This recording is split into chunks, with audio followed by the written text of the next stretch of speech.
Boa noite, irmãos. Irmãos, eu quero convidar os irmãos a estudarmos um pouco a Bíblia neste culto, neste momento. A Bíblia é um livro fantástico, tem muitas coisas, muitas histórias e muitos ensinamentos para nós. Nós temos que resgatar muitas coisas. Estou lendo a Bíblia toda, comecei lendo o livro de Gênesis, estou lendo por ordem cronológica. E deparei-me então com Gênesis capítulo 6. Gênesis, ele podemos dividir bem ampla, uma divisão ampla em duas partes. Gênesis de 1 até o capítulo 11, nós temos a narrativa das origens das coisas. Depois do capítulo 12 até o capítulo 50, nós temos a história dos patriarcas dos judeus, dos hebreus. Abraão, Isaac, Jacó, as 12 tribos, 12 filhos que formaram as 12 tribos. Mas interessante, os capítulos primeiro, como falei, fala das origens. A origem do universo, a origem do ser humano, da humanidade, da raça humana, a origem do mundo animal, vegetal, mundo mineral. Mas ali nós temos também a origem do pecado, do mal, a origem do sofrimento do ser humano. E também nós vemos ali a história então do dilúvio e a história da Torre de Babel. São histórias na Bíblia que têm um fundamento, têm uma razão de estar lá. Eu queria que nós refletíssemos neste culto sobre Gênesis 6, de 1 a 8. Eu fiz esse recorte, 8 versículos do Gênesis capítulo 6, que é o preâmbulo da história do dilúvio. Por que houve o dilúvio? Vamos ler. Então abra sua Bíblia. Se você tem um aplicativo no celular da Bíblia, com a Bíblia, pode abrir. Coloque no modo silencioso, para não tocar durante o culto. E nem fique navegando também não, no Facebook, né, na hora do culto, não, prestando atenção. Mas Gênesis capítulo 6, versículos de 1 a 8, diz o seguinte. Quando os homens começaram a multiplicar-se na terra, eles nasceram filhas. Os filhos de Deus viram que as filhas dos homens eram bonitas e escolheram para si aquelas que lhes agradaram. Então disse o Senhor, por causa da perversidade, outra tradução diz, da maldade do homem, meu espírito não contentará com ele para sempre, e ele só viverá 120 anos. Naqueles dias havia nefilins na terra. E também posteriormente, quando os filhos de Deus possuíram as filhas dos homens, e elas lhes deram filhos. Eles foram os heróis do passado, homens famosos. O Senhor viu que a perversidade ou a maldade do homem tinha aumentado na terra, e toda a inclinação dos pensamentos e do seu coração era sempre somente para o mal. Então, o Senhor arrependeu-se de ter feito o homem sobre a terra, e isto cortou-lhe o coração. Disse o Senhor, farei desaparecer da face da terra o homem que criei, os homens e também os grandes animais, os pequenos e as aves do céu. Arrependo-me de havê-los feito. A Noé, porém, o Senhor mostrou-lhe benevolência, mostrou-lhe graça. Amém? Percebe, essa foi uma ação drástica de Deus, e podemos dizer proporcional à maldade do homem, pelo que a gente consegue interpretar aqui.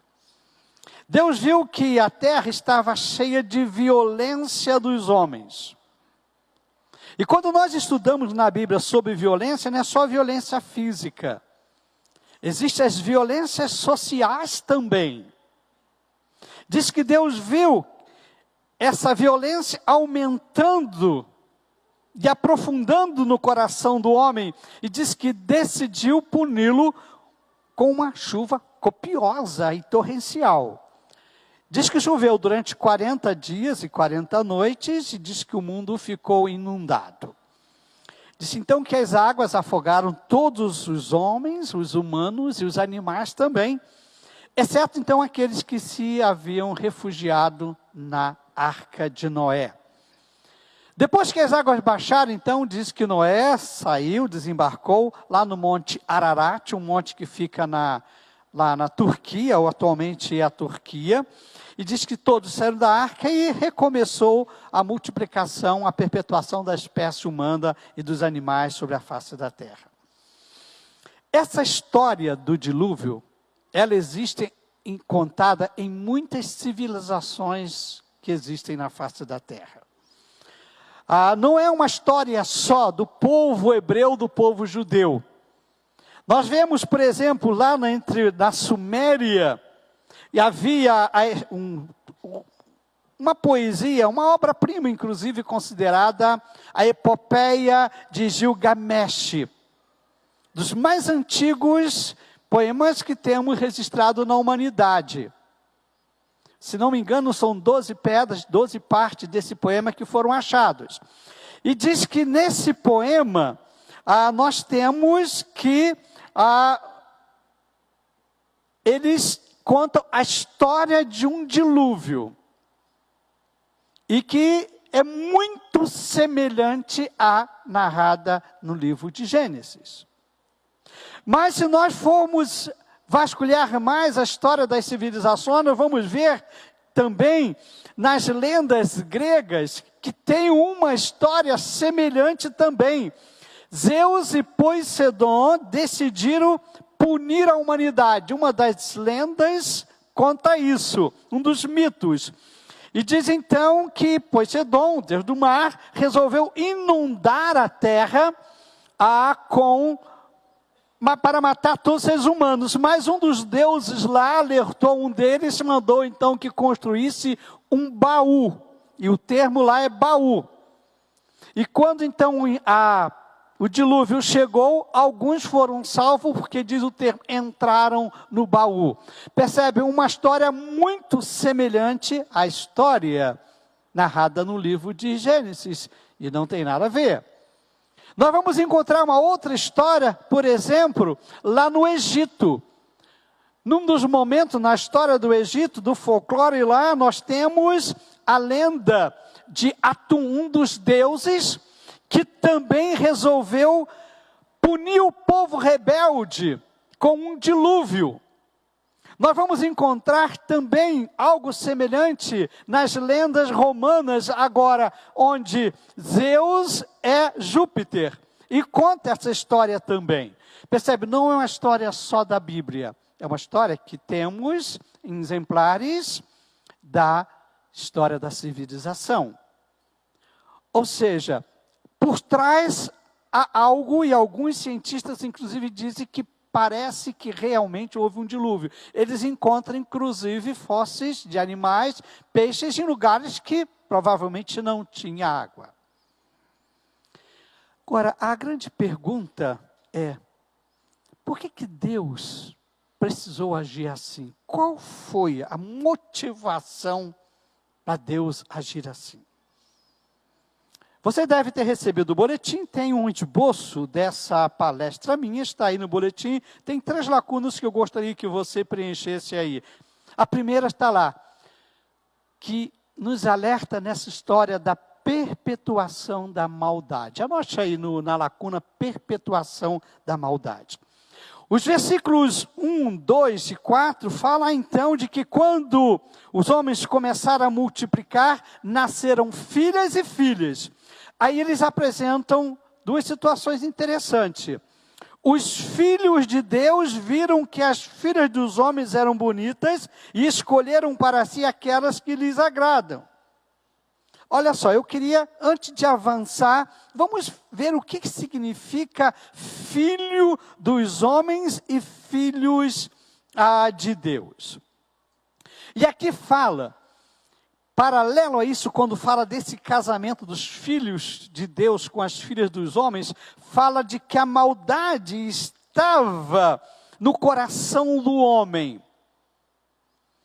E essa maldade, esse pecado que nós chamamos teologicamente de pecado original, ou seja, a semente do pecado está no coração do homem. E quando há uma geração, vamos dizer assim, dos filhos, isso passa.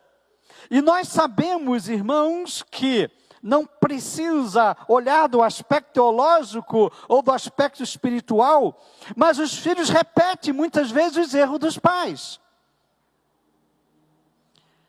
O primeiro lugar, a primeira sociedade, a primeira escola dos filhos é na família. Os primeiros mestres, professores dos filhos são os pais. E os filhos não aprendem só naquilo que nós falamos, mas naquilo que eles veem nós fazemos. E muitas coisas erradas que nós temos na nossa vida, por mais que a gente diga para os filhos não fazerem, eles vão reproduzir, porque é o modelo que eles estão vendo. Os filhos aprendem a ser pai com os pais. Os filhos aprendem a ser esposo com o esposo. E vice-versa. Ou seja, as mulheres, as filhas, vão aprender a ser mães com as mães, ser esposas com as esposas. E às vezes muitos desses modelos são modelos não saudáveis e que repassam para os filhos. E é interessante que o texto conecta casamento, perpetuação da espécie, com a maldade aumentando também. Diz que nos dias de Noé, aí vamos parar nisso aqui, os filhos de Deus casaram com as filhas dos homens. A grande pergunta é, quem eram esses filhos dos homens? Essa separação, filho dos homens e filho de Deus. Quem eram os filhos dos homens? A maioria dos estudiosos, dos escritores que estudam, analisam, escrevem sobre os textos da Bíblia, diz que eram os descendentes de Caim, filho de Adão e Eva. E Caim fez o quê? Ele é conhecido por quê? Caim matou Abel.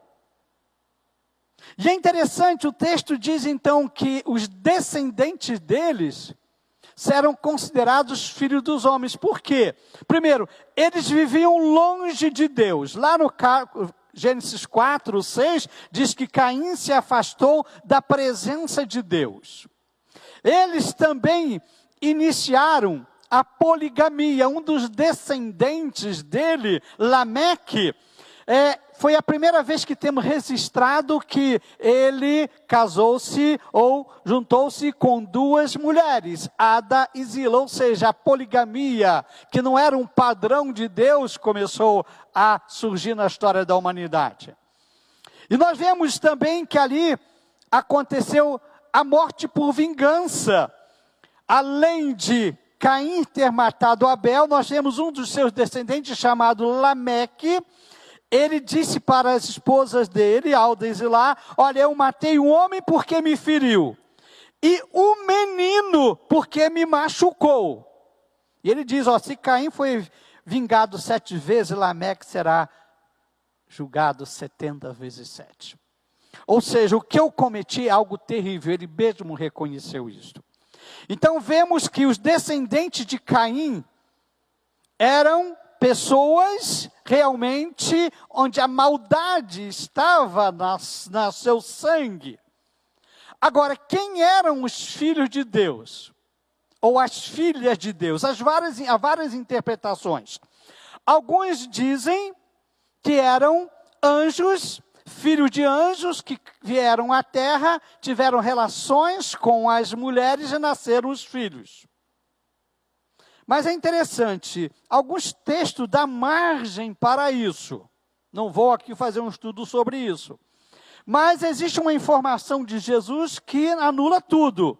Lá em Mateus capítulo 12, versículo 25, Jesus diz o seguinte: quando os mortos ressuscitam, não se casam, nem se dão não são dados em casamento, mas são como os anjos dos céus. E lá em Lucas 20, 34, 36, diz assim, Jesus respondeu, os filhos desta era casam-se e se dão em casamentos. Mas os que forem considerados dignos de tomar parte na era que há de vir e na ressurreição dos mortos, não se casarão, nem serão dados em casamento e não podem mais morrer. Pois são como os anjos, são filhos de Deus, visto que são filhos da ressurreição. Então, diz que anjos não se casam, na eternidade não vai casar. Então, se você morrer sem casar, tchau, tchau. não casa mais.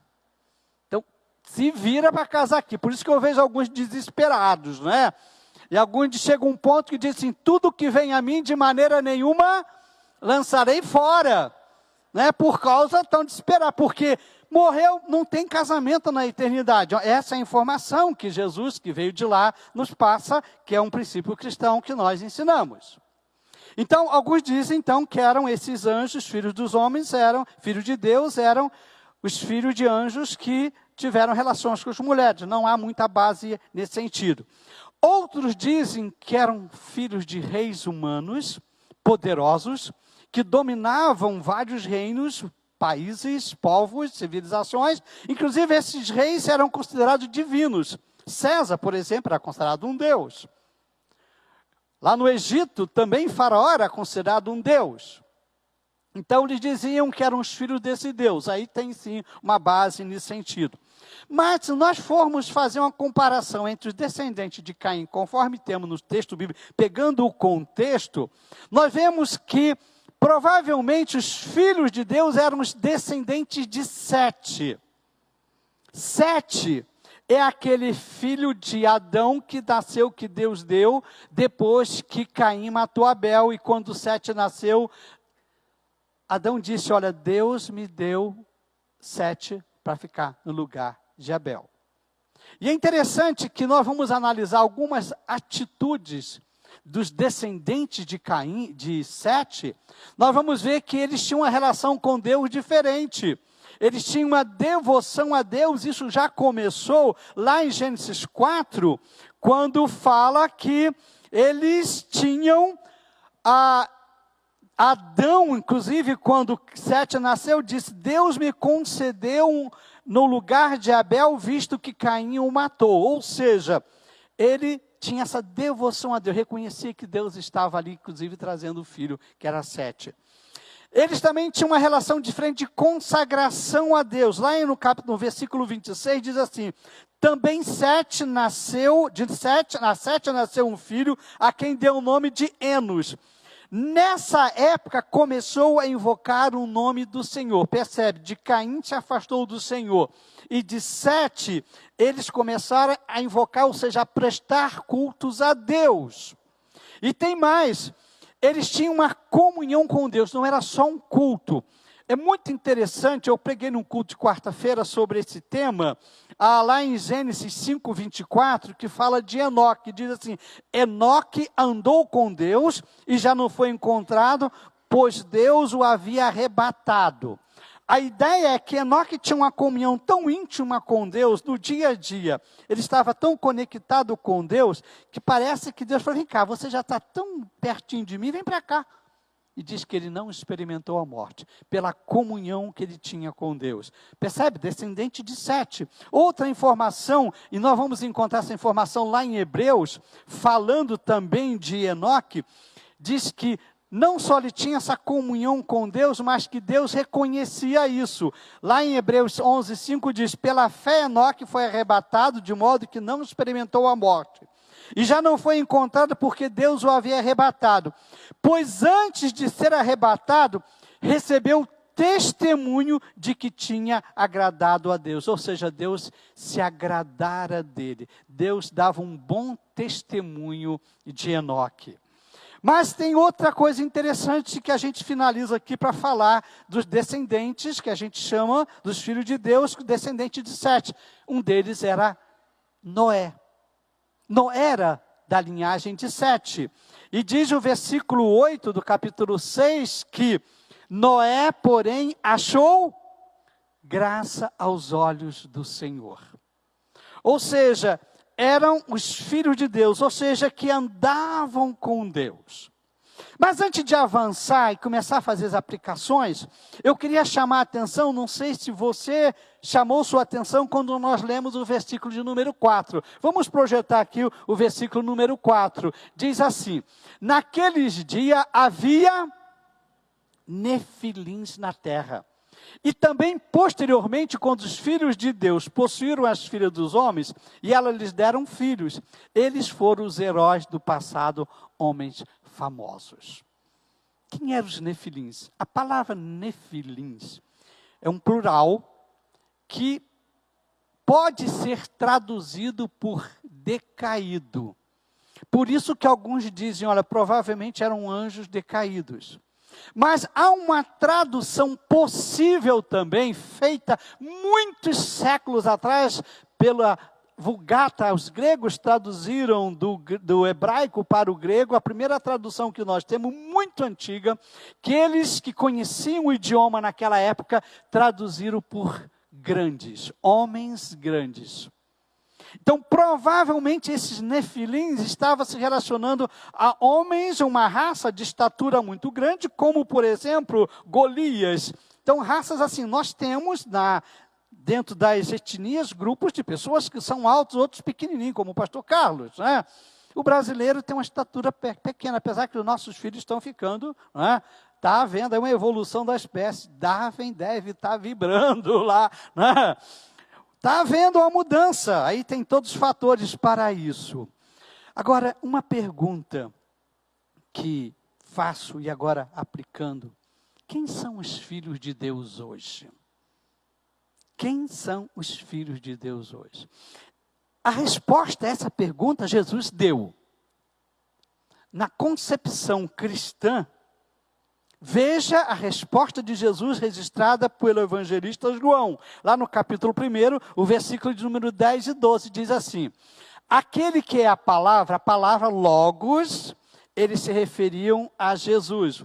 Usou um conceito grego, João usou muito disso, para se referir a Jesus. Aquele que é a palavra estava no mundo, olha só, Jesus estava no mundo, e o mundo foi feito por intermédio dele, mas o mundo não o reconheceu.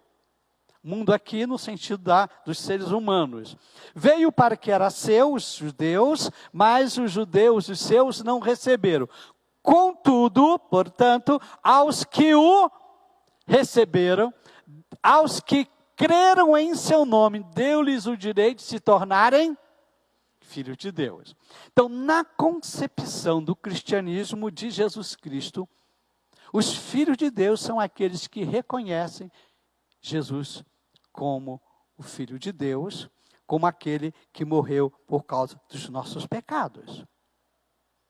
Então, a gente vai ver aqui que Deus está agindo na história. Ele começa agindo debaixo da lei, depois ele passa para a graça. Hoje nós vivemos debaixo da graça.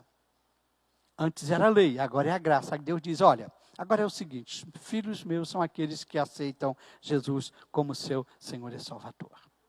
Mas vamos voltar ao texto de Gênesis.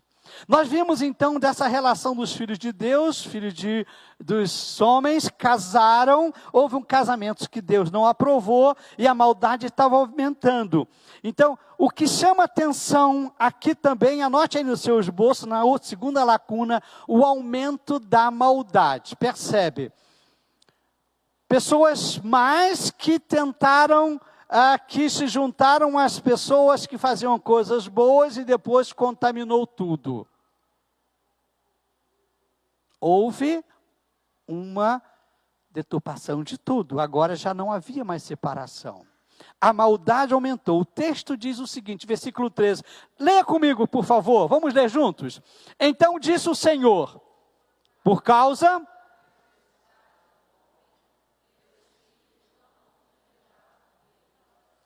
Olha só, por causa da perversidade, pode ser traduzido por maldade, o meu espírito não prevalecerá com ele para sempre. O Deus diz, olha, vou reduzir a vida deles.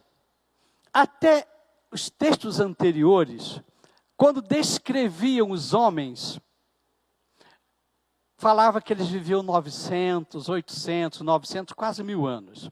A partir desse capítulo, não mais os homens vivem, no máximo 120 anos. E aqui é interessante, Noé levou 120 anos para construir, 120 anos para construir a arca. Haja paciência, né? Haja paciência.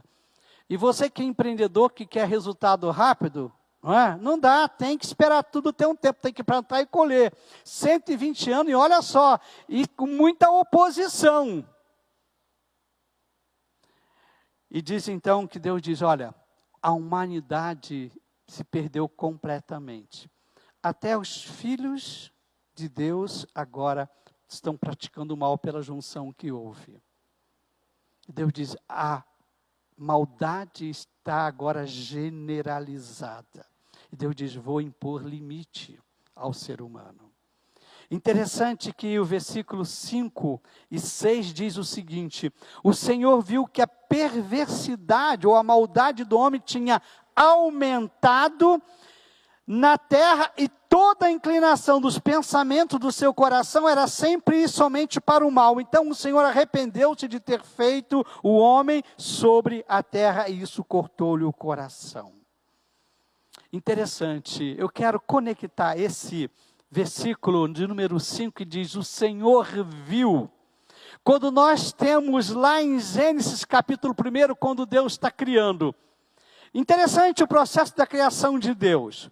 Deus criou lá em 6 dias, a partir do 3º dia diz que parava e Deus analisava, está bom ou não está? Então Deus fez uma análise, estava verificando se ele estava fazendo, estava bom. E quando chegou no 6º dia, diz que Deus viu tudo o que havia feito e tudo tinha ficado o quê? Muito bom. Agora no capítulo 6, Deus olha e diz, olha, Deus viu e viu que a maldade agora e a perversidade tinha aumentado no coração do homem. E quando fala dessa maldade, nós temos que ampliar muito esse conceito de maldade. A maldade começa, inclusive, com egocentrismo, quando o homem olha só para si. A Torre de Babel era isto. A maldade também está na promiscuidade. Percebe, eles, o casamento já não era visto como uma coisa divina, uma coisa boa para educar filhos, para perpetuar a espécie num ambiente saudável. Agora é de qualquer maneira. Nós vemos, irmãos, que a maldade crescendo assustadoramente. E o texto, inclusive, diz aqui que aumentado em extensão e profundidade também. Toda a inclinação do coração do homem. Mas o que me chama a atenção ao ler esses textos é que ele faz tudo isso com conexão com o casamento, com a constituição da família.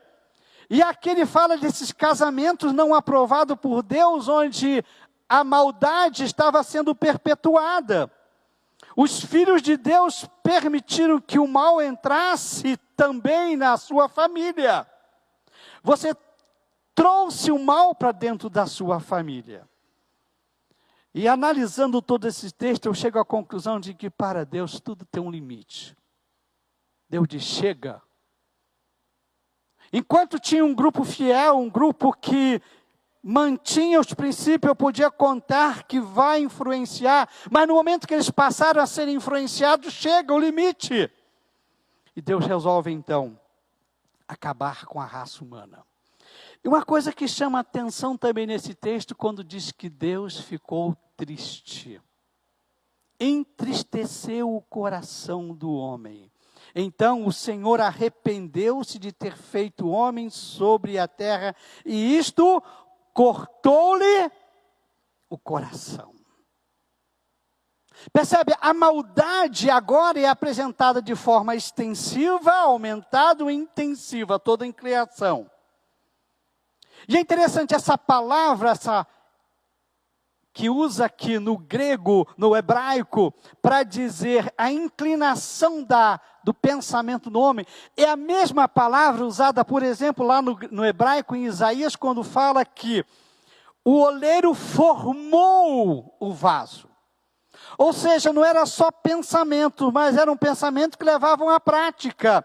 Então diz que o homem não só estava pensando coisas ruins, a maldade, mas esse pensamento gerava uma prática, dava uma prática, ele fazia coisas ruins. Essa é a palavra que descreve aqui. E diz então que Deus arrependeu-se. E é muito interessante entender que esse arrependimento de Deus, essa palavra, essa colocação está naquilo que chamamos de uma linguagem antropomórfica. Ou seja, é na linguagem humana, porque a Bíblia diz que Deus não se arrepende de nada, Deus é perfeito. Mas Deus se entristece, tanto é que o texto fala que Deus arrependeu e depois ele reforça. O hebraico tem essa coisa de falar e depois reforçar, geralmente as poesias, e diz que Deus cortou-lhe o coração de Deus. Quando Deus olha as coisas ruins que você faz, corta o coração de Deus. Quando você se torna uma pessoa que pratica injustiça, Deus sofre com isso, corta o coração de Deus. Quando há maldade, Deus olha e corta o coração de Deus. Injustiças sociais, nós vamos ver nos livros dos profetas, as injustiças sociais, como cortava o coração de Deus, como Deus ficava triste com isso. Aí Deus falou, o que eu vou fazer para não perpetuar a maldade do coração? E Deus tomou as providências. Anote aí no segunda lacuna, as providências que Deus toma. Aqui no caso, Gênesis 6, 6, 8, diz então que Deus diz, eu vou fazer desaparecer da face da terra o homem que criei e também os grandes animais, pequenos aves, eu vou acabar com eles. Ou seja, não dá para continuar assim, porque cada vez a maldade está aumentando. Percebe como Deus trata o mal? Deus trata o mal de maneira muito drástica. Deus não trata com meias medidas. E é interessante, nós vemos os extremos aqui. Ao mesmo tempo que Deus chega, Deus encontra alguém que está temente a Ele, alguém que está fazendo as coisas corretas. Deus diz, então eu vou derramar sobre você a minha graça, presente não merecido. Eu vou cuidar de você. Foi o que aconteceu com Noé. E é interessante, nós fomos estudar esse livro de Gênesis, vamos ver que Deus fez assim. Quando o homem pecou lá no jardim do Éden, o que Deus fez? Expulsou o homem do paraíso. Por quê? Primeiro, Deus é puro. O homem já estava contaminado com o mal. Segundo, lá no jardim do Éden tinha a árvore da vida. O homem comeu a do conhecimento do bem e do mal. Mas ele poderia adquirir também, vamos usar aqui um termo com muita cautela, o elixir da longa vida e viver para sempre na maldade. Deus expulsou de lá para que isso não acontecesse. Percebe? Deus toma decisões drásticas. Nós vemos agora o dilúvio acontecendo. Gênesis 6, 6, 8 vai dizer que Deus mandou o dilúvio. Chega, não dá mais. Quer um outro exemplo no livro de Gênesis, nesses primeiros capítulos? A destruição da Torre de Babel. Deus disse, olha, vocês agora vão povoar o mundo. Conquiste o mundo. Percebe? Deus nos dá condições para. E o homem resolveu que não, nós vamos nos juntar, não vamos dividir não. E o homem, numa arrogância, diz, nós vamos construir uma torre que vai nos levar até Deus. Ao chegar a Deus, através disso, Deus sentiu-se mal com isso. Deus disse, opa, isso não. E Deus então destruiu a Torre de Babel e ele fez uma estratégia, ele confundiu as línguas, era uma língua só, ele colocou das pessoas e fez uma dinâmica, né? O pessoal que gosta de trabalhar com dinâmica deve ser bom nisso aí, né? Então diz que Deus colocou cada um falando um idioma diferente, agora você vai ter que se virar. Quem fala igual a você? Aí tiveram que se juntar e formaram os povos, as nações, os povos por língua, por idioma. Ou seja, Deus forçou isso. Deus toma decisões drásticas nesse sentido. E a pergunta que eu faço, e hoje? Diante desses fatos bíblicos, e hoje? Nós vemos que o casamento hoje é algo assim tão rotineiro, não há mais uma reverência, não há mais um sentido prático, um sentido de realmente algo divino. Deus juntou para formar, perpetuar a espécie, para que filhos nasçam e nasçam num ambiente saudável e possam realmente crescer ali e ser uma bênção para a sociedade, vencendo todos os traumas ou sem traumas. Não, casamento não dá certo, separa. Casamento hoje não é mais visto como algo tão enriquecedor, tão sério como a Bíblia descreve. E a maldade? Nós aqui em Cuiabá, Mato Grosso, vivemos isso essa semana passada. Um jovem veio de São Paulo, a tia recebeu na casa dele, na cidade de Sorriso, 420 quilômetros daqui. E a tia pressionou ele, foi lá, matou a tia, foi lá, abriu o peito, tirou o coração da tia, colocou dentro de uma sacola plástica e levou lá para a filha, para a prima dele. Diz, aqui está o coração da mãe, ameaçando a prima também. Irmãos, esse é o mundo que nós estamos vivendo. Nós vemos tantas injustiças sociais. É o mundo que nós estamos vivendo. Então nós podemos pegar e dizer, Deus está olhando. E como Deus está vendo isso? Eu acredito que nós estamos naquela situação de Sodoma e Gomorra. Quando Deus disse o anjo disse para Abraão, eu vou destruir a cidade. E o anjo ficou preocupado, Abraão ficou preocupado, sabia que o seu sobrinho Ló estava lá. Disse, vem cá, mas se tiver 50 justos naquela cidade, eu vou destruir? Deus, não vou destruir. Mas se tiver 40, também não destruo. Deus, tá, mas se tiver 35? Não, se tiver 35, também não destruo. E disse que Abraão foi insistindo, mas se tiver 30, não destruo. Se tiver 20, não destruo. Se tiver 10, não destruo. E foi embora.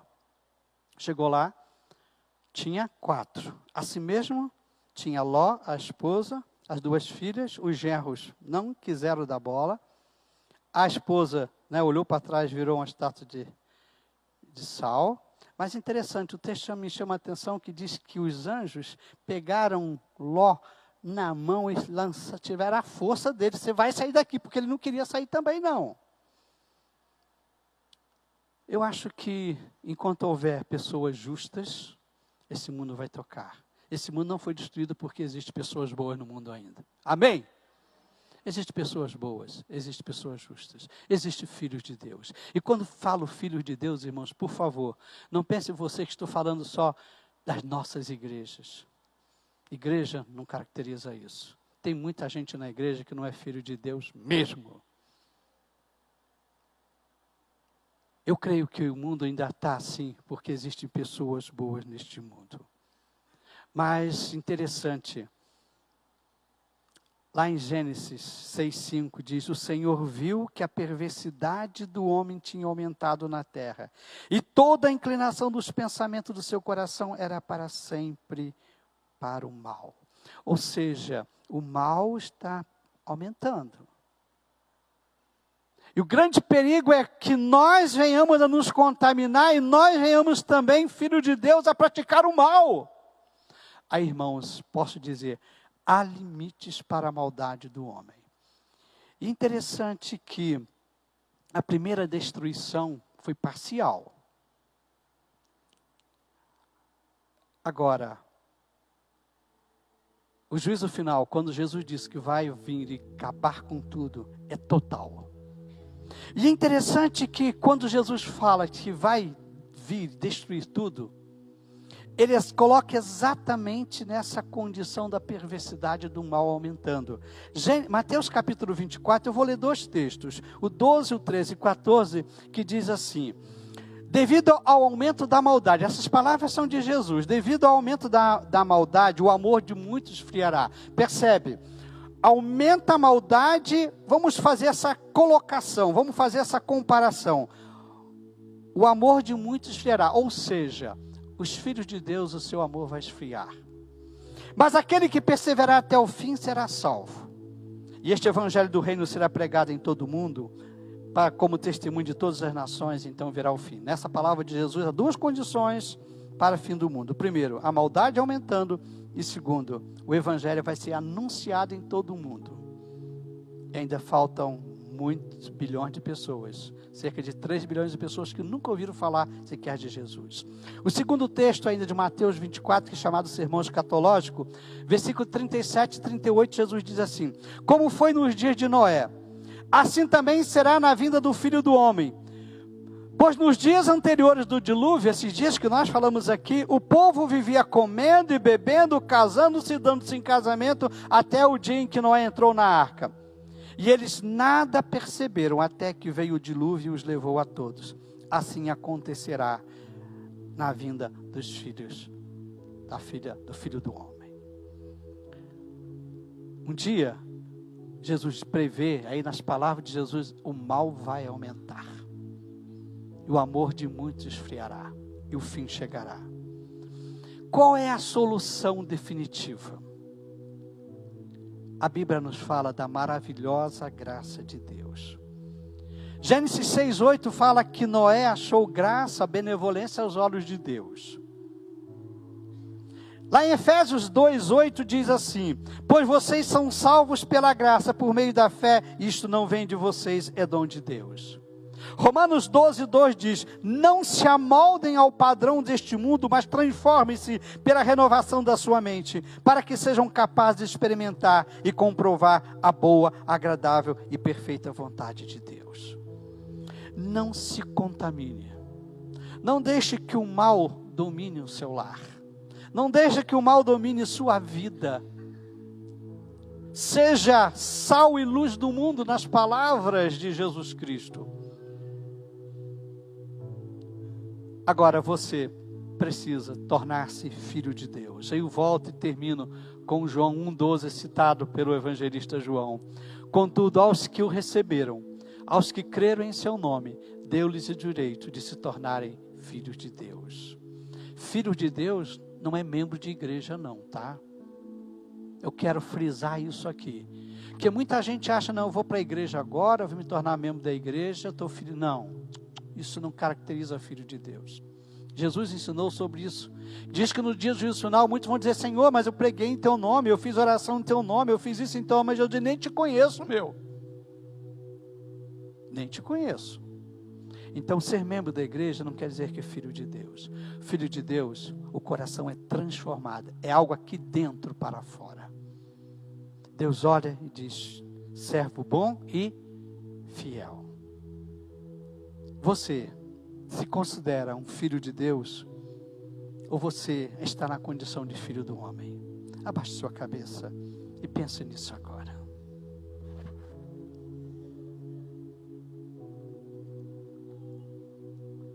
Precisamos de uma sociedade melhor, precisamos de um mundo melhor, um mundo que acha justiça, mas começa com a justiça com você. Você fazendo a justiça, você sendo um filho de Deus. E a recomendação de Jesus é: aceite o sacrifício dele para perdão dos seus pecados. Perdão de pecados quer dizer, eu reconheço que eu faço coisa errada, eu peço perdão a Deus e peço a Jesus, por favor, me ajude a não fazer mais coisas erradas, a não ser mais injusto. Isso é nascer de novo. Isso é ter o perdão dos pecados em Jesus. Jesus está dizendo: deixa eu ajudar você a transformar o seu coração. Reconheça que você é pecador. Reconheça que Jesus morreu na cruz por você, por causa dos seus pecados. Peça perdão. Fala: Jesus, transforma a minha vida. Eu quero ser uma pessoa justa. Eu quero que o Senhor olhe para mim e o Senhor se agrade de mim. Eu quero tratar no dia a dia as pessoas com justiça. E que assim seja. Amém. Deus, nós temos os teus filhos diante do teu altar. E todos nós reunidos aqui pedimos, os abençoe. O Senhor conhece cada um aqui. Eles tiveram ousadia em vir diante do teu altar, coragem, Senhor. E nós todos agora pedimos, teus filhos, abençoa cada um aqui. Nós pedimos isso no nome de Jesus. Amém e amém.